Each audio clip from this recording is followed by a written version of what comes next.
జీవితంలో మనకి కొన్నిసార్లు సఫలం దొరుకుతుంది, కొన్నిసార్లు అసఫలం. కొన్నిసార్లు ఆశ దొరుకుతుంది, కొన్నిసార్లు నిరాశ. కొన్నిసార్లు విజయం దొరికితే కొన్నిసార్లు పరాజయం దొరుకుతుంది. దీని వెనుక కారణం ఏమిటనేది తెలుసుకోవడం చాలా ముఖ్యం. ఎలా అంటే మనం పరాజయం గురించి మాట్లాడుకుంటే మన పరాజయం పాలైనప్పుడు ఆలోచిస్తూ ఉంటాం, అసలు ఇలా ఎందుకు జరిగింది అని. బహుశా ఏంటి, మన శత్రువు చాలా శక్తివంతుడా, లేదా మన నీతిలో ఏదైనా తక్కువ ఉందా? ఈ అన్ని కారణాల వెనుక ఒక పెద్ద కారణం దాగి ఉంటుంది. అలాగే ఆ కారణం మన లోపలే దాగి ఉంటుంది.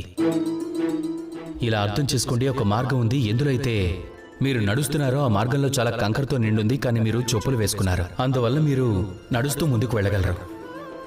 ఇప్పుడు ఎలాంటి మార్గం వస్తుందంటే ఏదైతే పుష్పాలతో నిండుందో అది. ఇప్పుడు కూడా మీరు చెప్పులు వేసుకున్నారు, కానీ మీ చెప్పుల్లో ఒక కంకర ఇరుక్కుపోయింది. అప్పుడు 2 అడుగులు నడవడానికి కూడా కష్టంగా ఉంటుంది.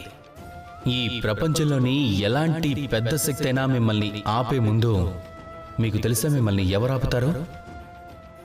మీ లోపలున్న బలహీనత, మీ లోపల దాగి ఉన్న ఈ శత్రువు. అందుకే సకారాత్మకత ఉంటే అంతా మహత్పూర్వకంగా మారుతుంది. మంచివారితో ఉండండి, మంచివారినే మీ మిత్రులుగా మార్చుకోండి, అలాగే ప్రేమించండి. అలాగే ఈ ప్రేమ అనేది ఎంత శక్తివంతమైన కవచం అంటే దానిని బ్రహ్మాస్త్రం కూడా తెంచలేదు. ఇక కంకర ఎలాంటి సమస్య? రండి నాతో పాటు ప్రేమగా చెప్పండి, రాధాకృష్ణ.